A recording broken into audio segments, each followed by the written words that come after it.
And I sat there till about 4 o'clock that night with a few of my staff, and we just watched this thing just go through the roof. People all around the world said, oh, this shouldn't have been bad. It was a great speech. I think, Nirmal, it's up to about 3 million views now. Hello, everyone. Welcome to the next conversation on Perth Dialogues. I am very, very, very honored to have our guest today, Honorable John Ruddick MLC. And he has kindly agreed that I can call him John. Nice to see you, Nirmal. Thank you very much for having me. John is a member for the New South Wales Legislative Council. He is also a writer, Sky News regular, and also has his own podcast on Australian history. The reason why he is here and why people know about him, because his first maiden speech in Parliament became the first in Australian history to be banned from YouTube. So a speech in Parliament is banned, and he has not stopped there. He is leading the challenge in the High Court in Australia to the Australians' latest social media ban for the under 16 children. So in short, he's been at the forefront on fighting for the freedom of speech in Australia, and also who gets to control the conversations online. And I'd like to thank John again that he has given his time and he'll share his insights on this important topic. Welcome, John. Thank you very much for having me, Nirmal. Yes, we are free speech absolutists here in the Libertarian Party. I read about that you were not always a politician. Can you just give us a brief onto how did you get into politics and what were you doing before politics? Well, I grew up in a little country town in New South Wales, and I came to university in 1991, and I fairly soon afterwards got involved with the Liberal Party. And I believed in the Liberal Party because I believed in its founding principles, which were about free speech and free markets and small government. And I was, when I started going along to Liberal Party meetings, I can remember being very, very disappointed about, I was expecting there to be a very robust discussion about ideas, and I expect there to be arguments about ideas. But in fact, what I was walking into was basically this sort of very, very weird, which happens in all the major parties, this very weird factional war, which is not about ideas. It's just two gangs fighting about who's going to win Liberal Party pre-selection. So I had a mixed relationship with the New South Wales Liberal Party over 3 decades. And for most of that time, I was working as a mortgage broker. I had a little business here in North Sydney, but I was, always always somewhat interested, somewhat involved in politics in one way or another. And then I thought that my contribution to politics would be, I wrote a book in 2018 called Make the Liberal Party Great Again. Now, the guts of that book was saying that the Liberal Party needs to restructure itself so it's very democratic. And I was proposing that we do what they do in the UK and Canada, where the party members, the rank and file members, vote for who the parliamentary leader is going to be. And I thought if we have that, then we will have more impressive leadership, bolder leadership, and policy conviction leadership. And I thought that was 2018. And I thought that would be a 5 to 10 year campaign to bring about those reforms in the Liberal Party. Scott Morrison was the Prime Minister at the time, and of course he was hostile to them because he would not have won a membership vote, because you would have had to be a Liberal Party true believer to win it. He was just a con man. And but I was going to put up with it. I thought, look, Morrison won't be around forever, but these ideas will be. But then in the middle of COVID, which Libertarians all around the world said from the very get-go, COVID is being way overhyped to enhance the power of the state.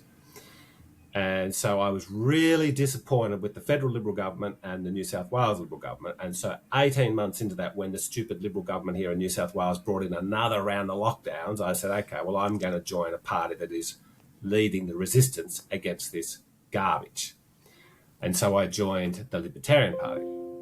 And I told them, I said, look, I just want to help you. I will run for the lower house seat in my area, which we were never going to win, but I thought I just want to do what I can to help this party. Then they asked me to run for the Senate, in which I was unsuccessful. But then they said, well, look, we want you to now run for what is a more winnable position, which is the New South Wales Upper House. And so I've been there for 3 years now. So you've won the election for the upper house. You give your speech and it's pulled from YouTube. What did you say in the platform that the platform decided that the public can't hear a speech from the parliament itself? Okay, well, what it was is, look, I said a lot of controversial things, but the thing that they got me on was I said positive words about ivermectin. Now, I didn't say it works because what would I know? I'm a history student. I'm not a scientist, okay? I can barely spell the word chemistry, okay?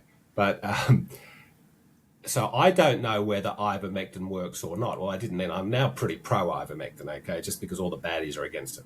But I had said that it was a scandal that ivermectin was banned, okay? And I said, look, if people wanted to try it, it wasn't hurting anybody, and we were told it was horse dewormer. Just a total lie. 4 billion people had been prescribed ivermectin before COVID. And it's extremely helpful in poorer countries like Africa with worms and stuff. Okay, so ivermectin, the people who invented ivermectin won the Nobel Prize for medicine. It's such a wonder drug. It's also used in veterinary science. So all I said in my maiden speech was that ivermectin shouldn't have been banned. So we put the maiden speech up on YouTube, and within a day it's got a couple of thousand views. It wasn't going particularly huge. And then I get this message, oh, no, we've taken it down because of medical misinformation. Well, it would have been medical misinformation if I said ivermectin works, which I didn't say. I just said it shouldn't have been banned. Anyway, so I was quite shocked and rocked for a couple of minutes when I thought, gee, YouTube's taken down my maiden speech. But then I thought, hang on, this is a great opportunity. There's lots of other social media platforms. Let's tell everyone, watch this maiden speech because YouTube's just banned it. And I sat there till about 4 o'clock that night with a few of my staff. We just sat around and we did drink a case of beer. I haven't been drinking beer lately, which I'm enjoying, but we drank a case of beer that night and we just watched this thing just go through the roof. People all around the world said, oh, this shouldn't have been bad. It was a great speech. I think, Nirmal, it's up to about 3 million views now. Wow. So as a Liberal Party member and as a Libertarian MLC, were you always for free speech, or this event pushed you towards like fighting? Now I have to now fight for it because now I understand how things can affect my free speech. No. Well, look, I've been in the Liberal Party for a few decades, but I was always sort of considered myself a libertarian in the Liberal Party. So I was always suspicious of government overreach. So I thought the debate about free speech in the West was over. I thought we won that when we defeated the communists. I thought everybody now accepts that free speech is inviolable. The government must never get involved in this. But here we are, and it used to be the left campaigning in favour of pro-free speech in the 70s and the 80s. And what were they campaigning for? Pornography. They wanted free speech for pornography and homosexuality and all this other stuff, right? But now that the left is the dominant, the left is now the establishment, now they want to crack down on free speech. So it's not a left-right thing. It's whoever's in the establishment wants to suppress free speech. So the right used to be dominant. The left is now dominant. Whoever's dominant is anti-free speech. So this is why libertarians believe we need a much, much, much smaller government so the damage the government does can be minimised. So let's come to the free speech. Can you define, how can people understand what do you mean when you say we want free speech or I'm a free speech absolutist? Look, I'm really glad you asked, Nirmal, because look, there's a lot of misunderstanding about this, and it's simple. But let's say someone rings you up and says, "Hey, Nirmal, you've got a great podcast. I want to come on," and you don't want them on for whatever reason. You don't want them on, and you say, "No, you can't come on my podcast." Now, that is not a violation of free speech. That is you enforcing your property rights. This podcast is your property. You can choose who comes into your property and who does not come in. You can choose who comes into your house and who does not come in. That's nothing to do with free speech. if I submit an article to the Sydney Morning Herald and the Sydney Morning Herald says, no, we don't want to publish you, John Ruddick, that's not a violation of free speech. Free speech is a very narrow thing. It's when the government comes down and says, you are not allowed to publish this. It's only when the government restricts free speech. Anybody else is welcome to do it in a free society. Now, the US fought the war against the British. They won that war 8 years later. And then they sort of said, well, what are we going to do now? And now, initially, the 13 colonies who were independent were in a very loose confederation. There was no central government. And I would personally prefer that to continue to be the case. But anyway, in the late 1780s, the statesmen of the 13 colonies said, we need a more powerful central government. Now, a lot of them did resist it, and they were the good guys, but anyway. So they basically set up the Constitution of the United States. And they basically built Washington to be the home of this Constitution. Now, the people who had resisted the need for the big central government, because they warned it'll become a monster. And now the US government is the biggest monster on the planet. So they were right. Now, after the US Constitution, initially the US Constitution was a very good thing, but of course these things just slowly grow in power. Now the US Constitution doesn't want to just rule America, wants to rule the whole world. All these wars that keep backfiring because America's now become an empire. And I love America. But what happened is going back to the 1780s, they've got the Constitution. Now, then a couple of years later, the people who had resisted the need for a constitution, they said, okay, well, look, if we're going to have a constitution, we need this constitution limited by a Bill of Rights. And that's a negative Bill of Rights. And when I say negative, that's a good thing, because what the Bill of Rights is saying, it doesn't say that, you have this right to health or education or anything else. It's saying the government does not have the right to do certain things. And they had 10 things. And at the very top of that list, the First Amendment in the Bill of Rights, which is now just part of the US Constitution, said very clearly, Congress, Parliament, may not pass any laws that restrict the freedom of the people or the press. So now that's the federal government saying that. The state governments are allowed to do it if they feel like it. So what we need the same thing in Australia, which would basically prohibit through our constitution the federal government, and I'd prefer the state governments as well, to say you're not allowed to pass a law banning free speech.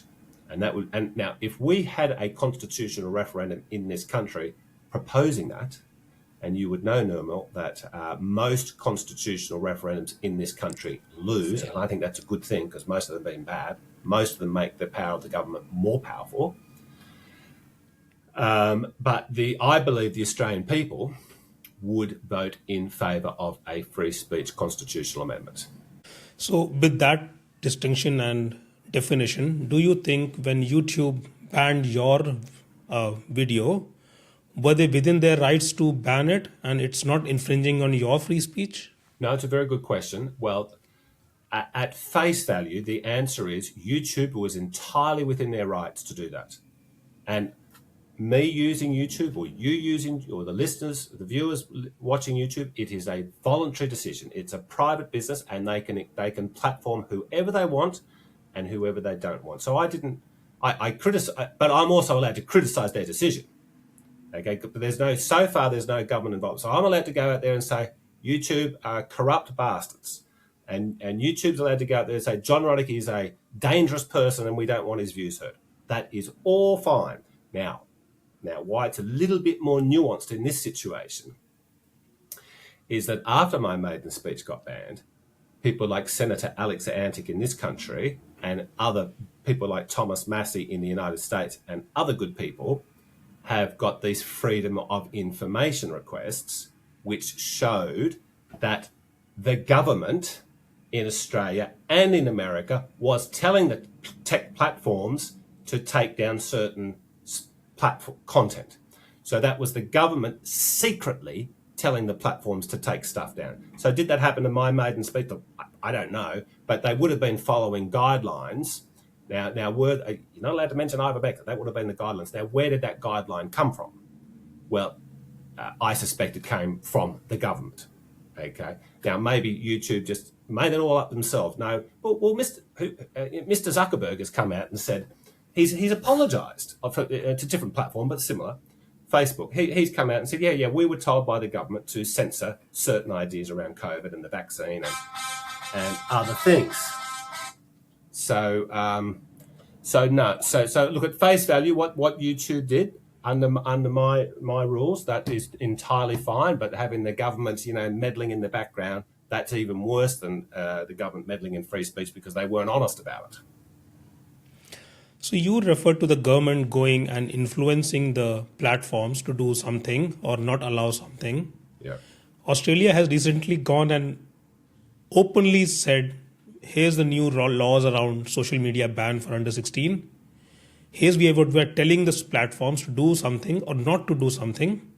And you are actually leading a high court challenge against it. So for the listeners, can you just briefly outline what the government was trying to do and what you are trying to do in the High Court?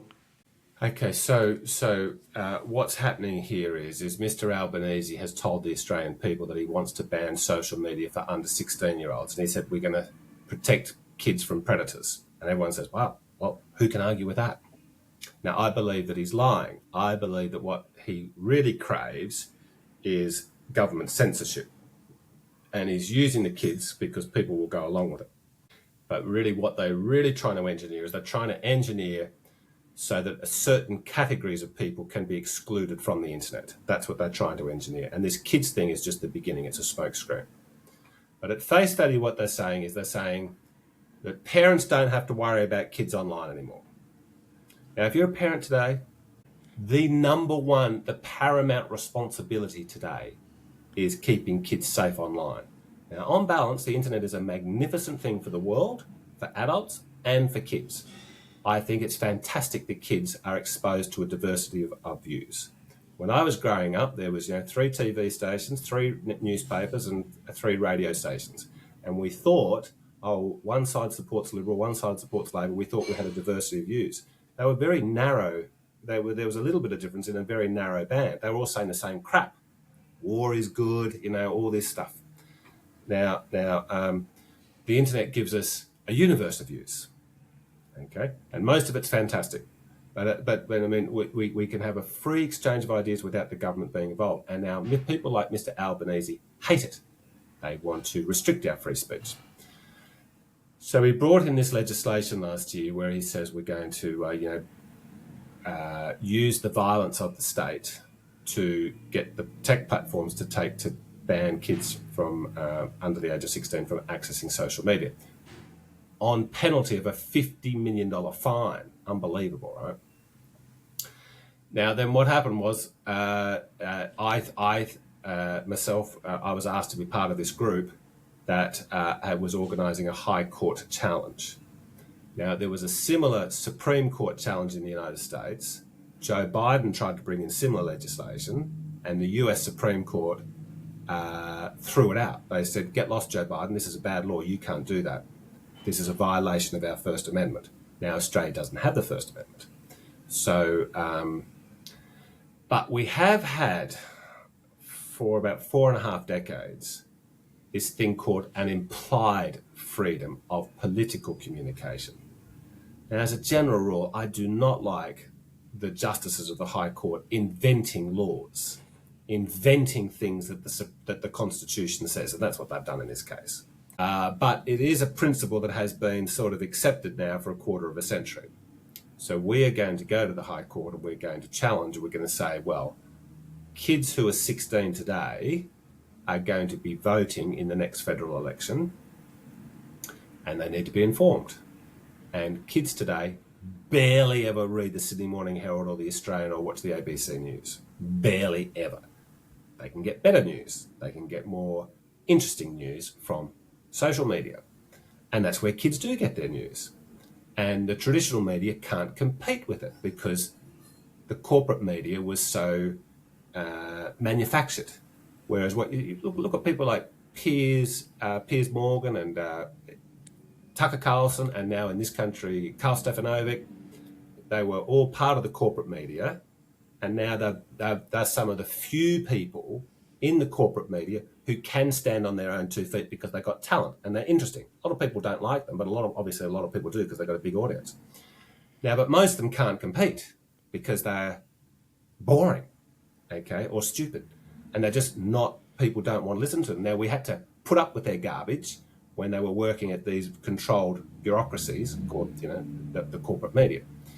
So this is why they hate social media. So we're hoping that the High Court is going to say, yes, this is a violation of free speech, and therefore that law will be thrown out.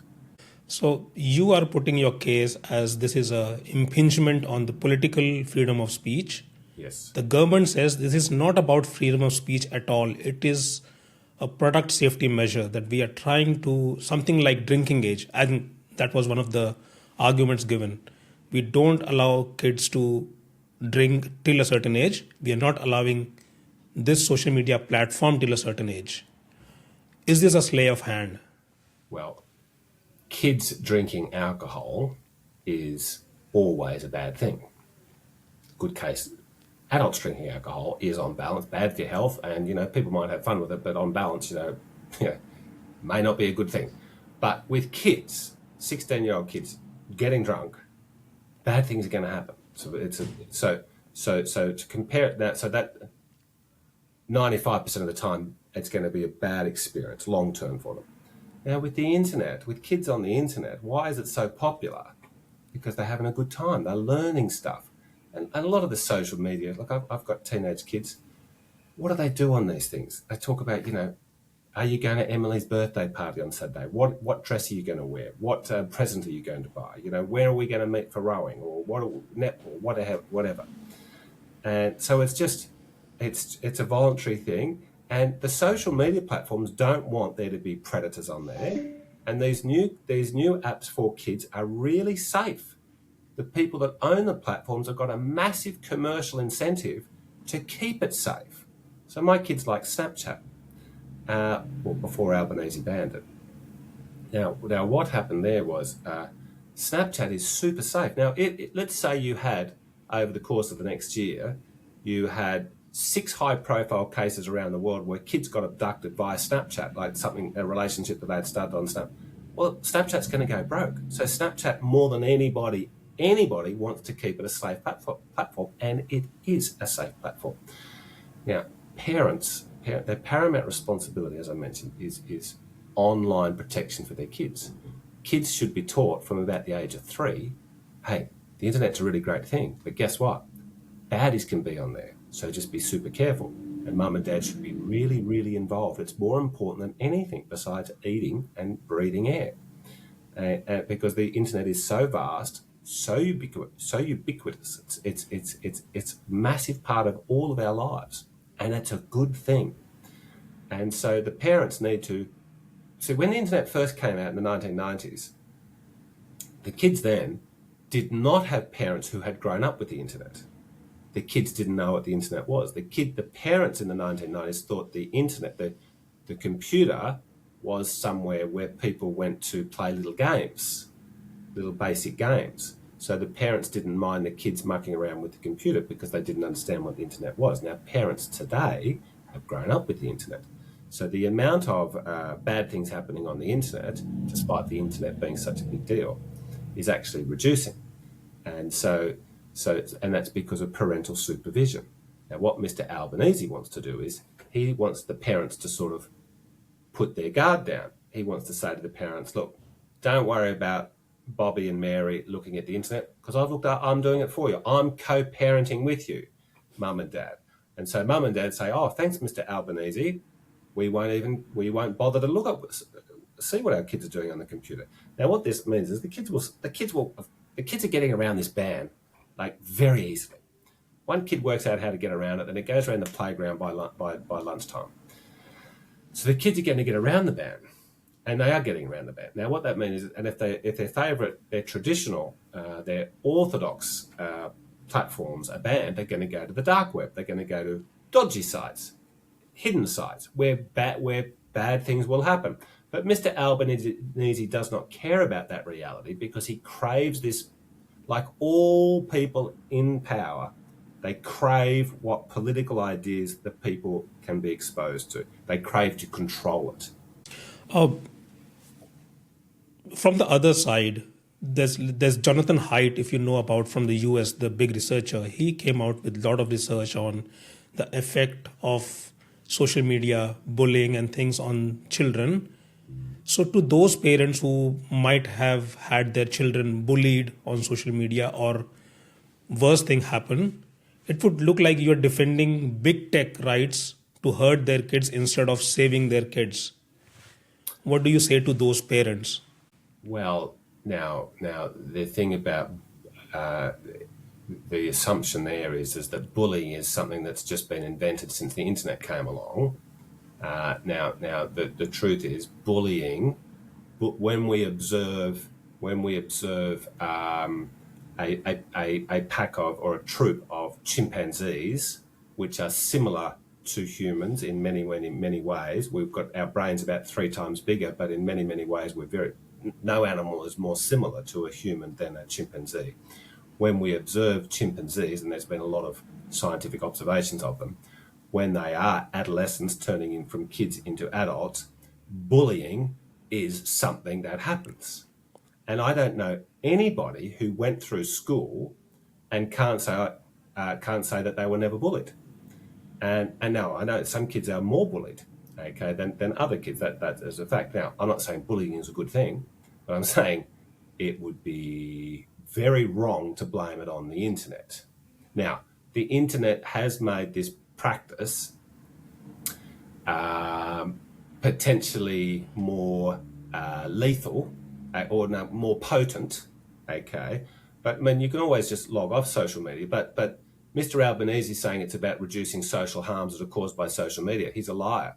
Youth suicide has declined since kids started using the internet. Anorexia nervosa has declined since kids started using the internet. Now, Mr. Jonathan Haidt, who is a liar, he ignores this reality. Now, when I was a kid in the 80s, for 2 or 3 years there was this big hoopla about anorexia nervosa. Girls starving themselves to death because they thought they were fat. Really bizarre, right? But it happened. 60 Minutes which was a very big pro show in the 1980s. It was the biggest show of the week. 60 Minutes had big specials on anorexia nervosa, right? And people would be talking about it in magazines. And so the anorexia nervosa crisis, okay? The more you talk about it, the more it happened. And then people stopped talking about it, and then it just dropped off. But the big drop off in that, now does anorexia nervosa happen today? A little bit, but it's come down a lot.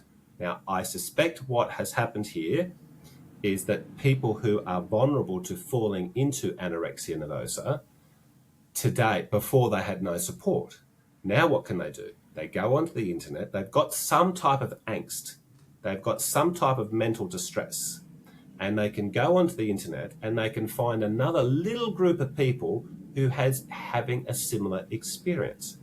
They might be in Sydney or Perth, and they might be engaged with some people in Canada or Mumbai or London, Germany. There might be a little group of people that get together and say, look, I'm facing this same problem, and they can sort of help each other.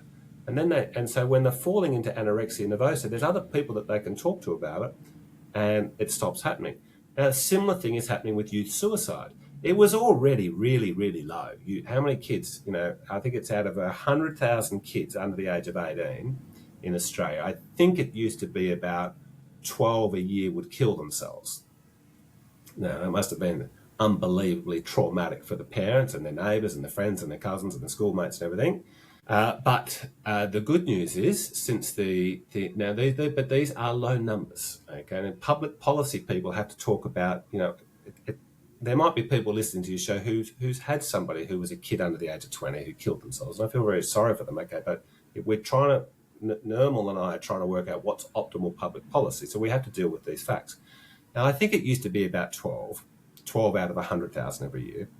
Now it's down to about 6 or 8, okay?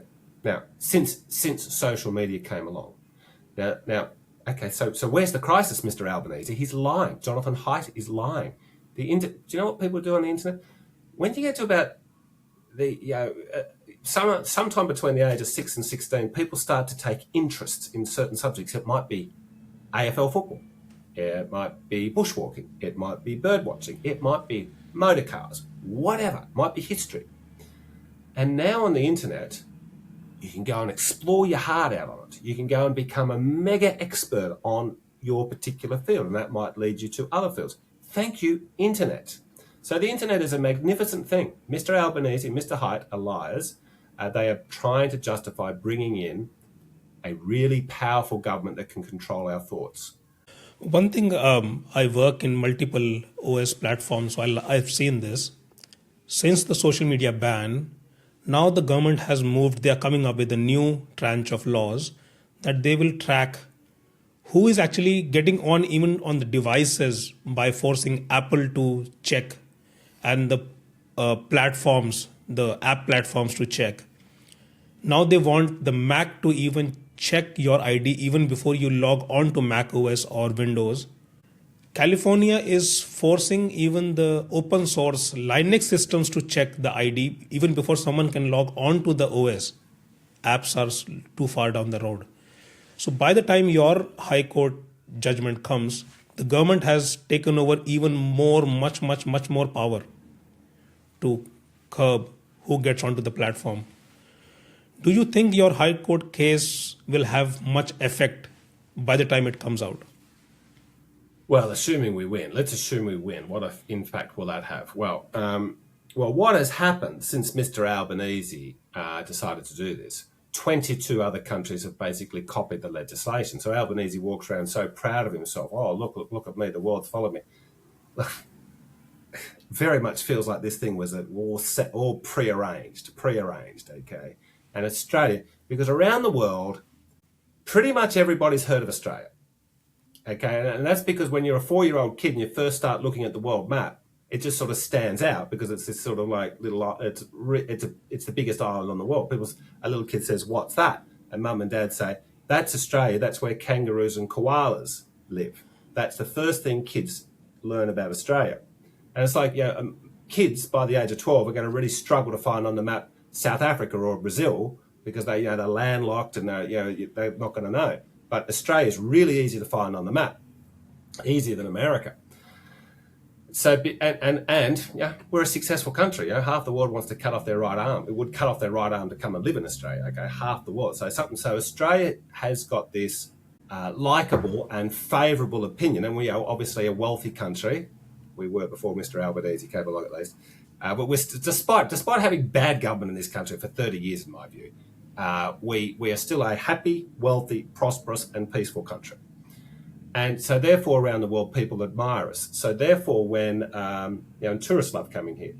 So when we pass this legislation, I believe Australia was chosen to say, well, you bring it in first and you can be the trendsetter for the rest.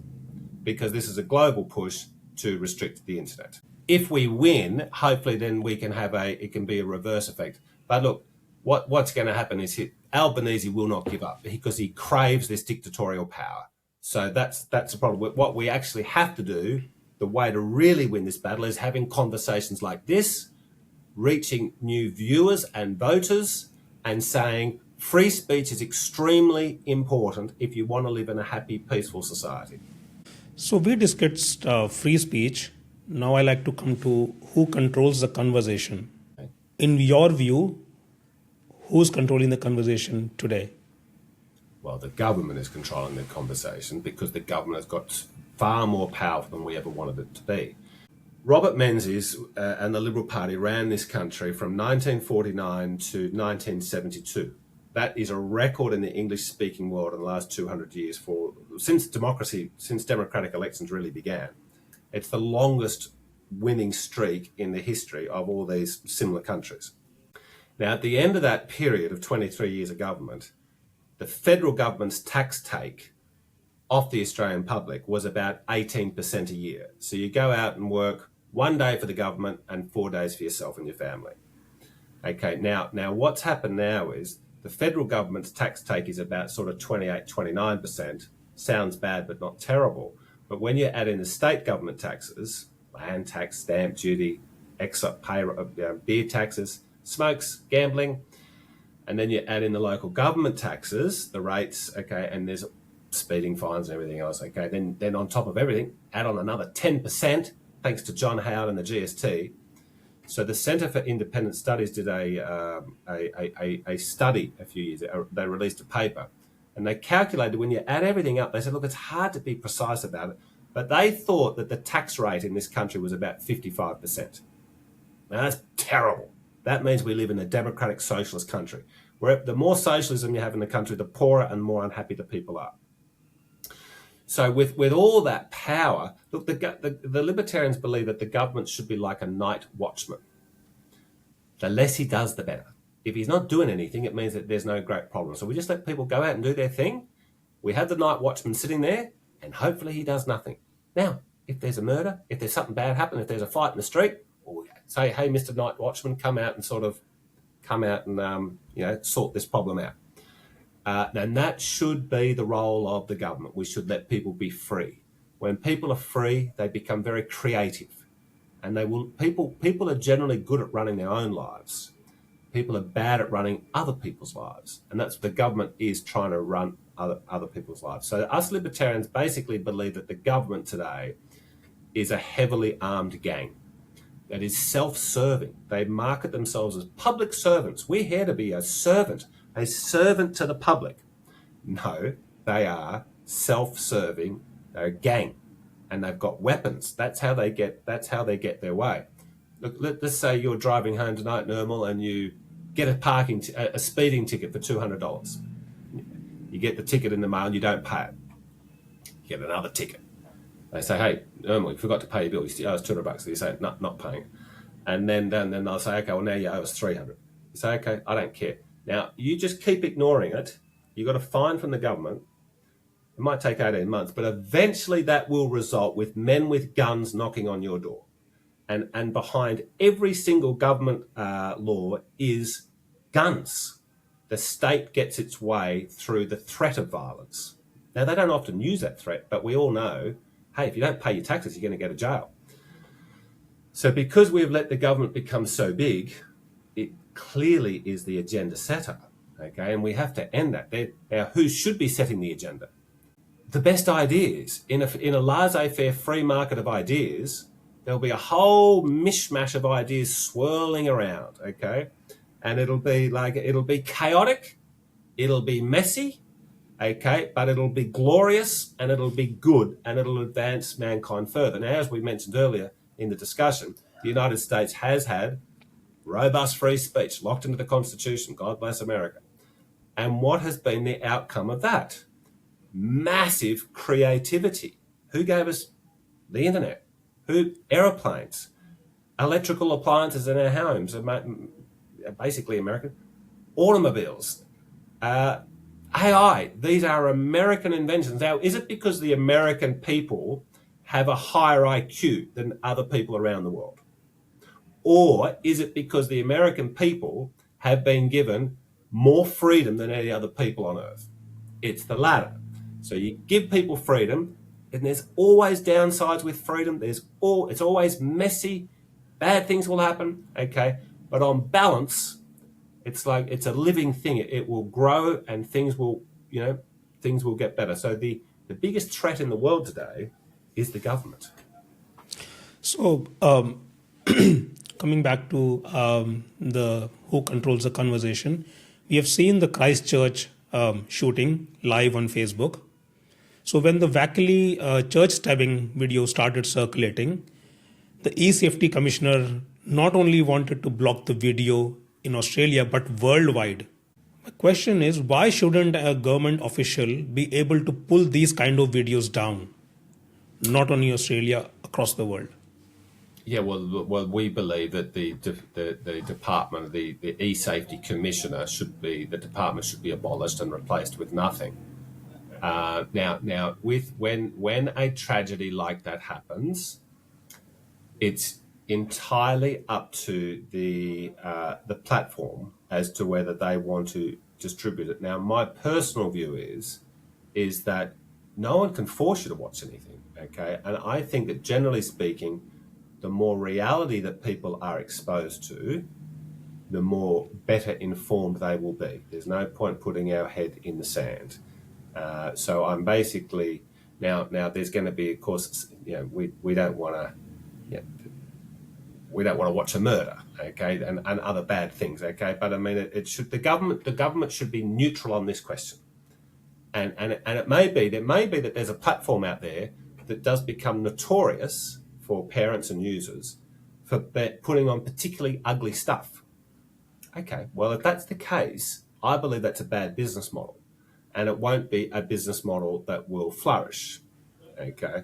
And it will be a less successful business model. But there'll probably be a market for, a website with lots of crazy stuff on it, but it'll be fringe, and that's just going to happen. We're not going to be able to stop that unless we have a really, really powerful government that's going to go around knocking on doors all the time and say, you can't put that on the internet. Another thing on the government controlling the speech is your opposition to the New South Wales hate speech laws. Yes. And you said that these hate speech laws actually help in the recruitment program for extremists. Oh, no doubt about that. Absolutely. It's incredible. How does that work? Okay. I'm 55. I've never met a Nazi. I'd never heard about Nazis. I didn't think Nazis were a thing in Australia, okay? And then in the middle of COVID, that probably the worst leader we've had since, certainly in my lifetime, Dan Andrews, the Victorian Premier. He just comes out and he says, we're going to ban the swastika. Okay. I've never seen anyone display a swastika. If somebody put a swastika flag up in their front yard, what's going to happen is it will not take long for someone to put a brick through their window at 3 a.m. in the morning. That's what will happen if you put a swastika flag in your front yard. But I say they should have the right to fly that flag. The government should. Now, the neighbours should say, please take the flag down. The neighbours should, and if they won't, the neighbours should shun them because it's going to wreck their property prices just for starters, okay? And if you're a shopkeeper and you want to put a Nazi flag in your shop, well, I don't think you're going to have many customers.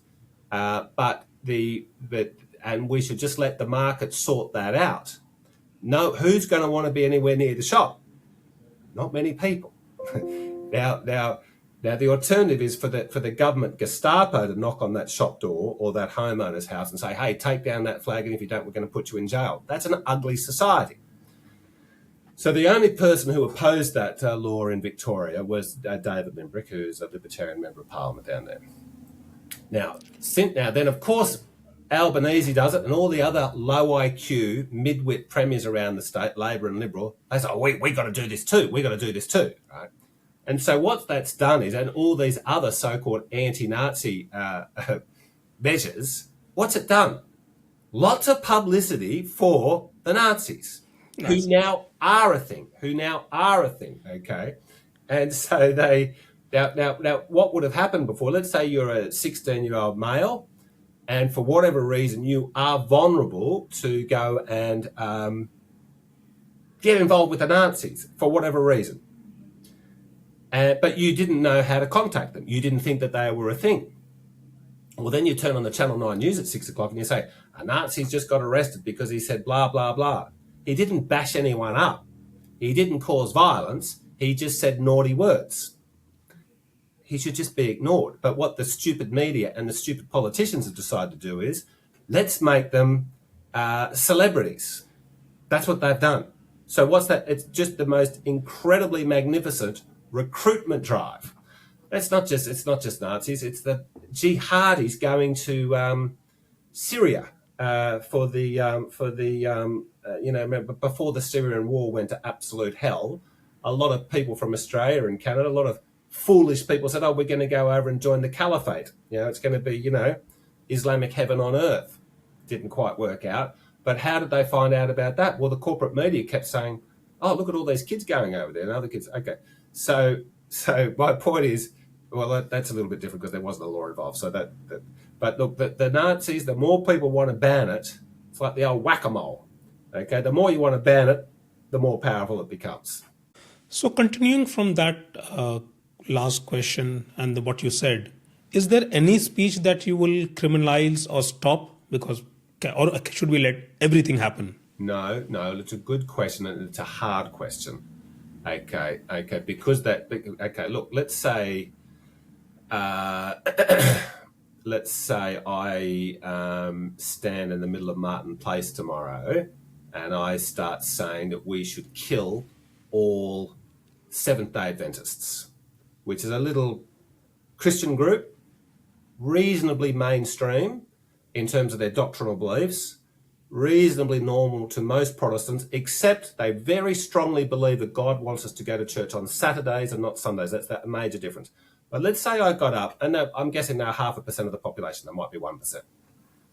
Now let's say I stood out there in Martin Place and I started giving a speech with a megaphone saying, we need to start killing all the Seventh-day Adventists. Okay, but there's no Seventh-day Adventists in my vicinity, and I'm actually making what I think is a logical case as to why that should be the case. Now, I'm only picking on the Seventh-day Adventists because no one does talk about killing them because they're such nice people. Okay. In fact, I had lunch with one today. That's why I brought up the example. But I've never heard anyone say anything nasty about Seventh-day Adventists before, unlike other groups. Now, I think now most people would say that speech should be banned and that police should come and arrest me over that if I said that. Okay. And I don't believe that's the case. But if I was out the front of a Seventh-day Adventist church and there's lots of Seventh-day Adventists around, and I'm there and I've got a dozen thugs with me, and I'm saying let's kill the Seventh-day Adventists, well, that's not really speech. That is actually it is speech, but I mean that speech was directed at imminent physical violence. Imminent is the key phrase.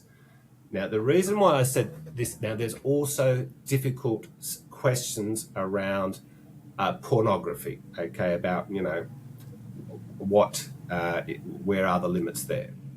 What I would say is that the US has had this First Amendment since the 1789 or something, and there's been many, I'm guessing close to 100 US Supreme Court cases which have dealt with these edge cases on free speech, okay? And those US Supreme Court justices, in my view, it's the highest IQ jurists in the world, probably in world history. They are brilliant people. Now, they're often brilliantly bad, okay? But in terms of legal minds, they are the best the world has ever known, since Cicero at least.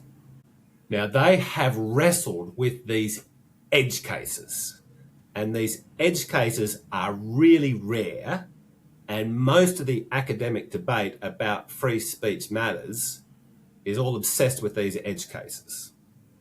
So I can't give you now a summary on, well, what about that, but except to say that I would be really pushing for maximum free speech as much as possible, but I do absolutely acknowledge that there are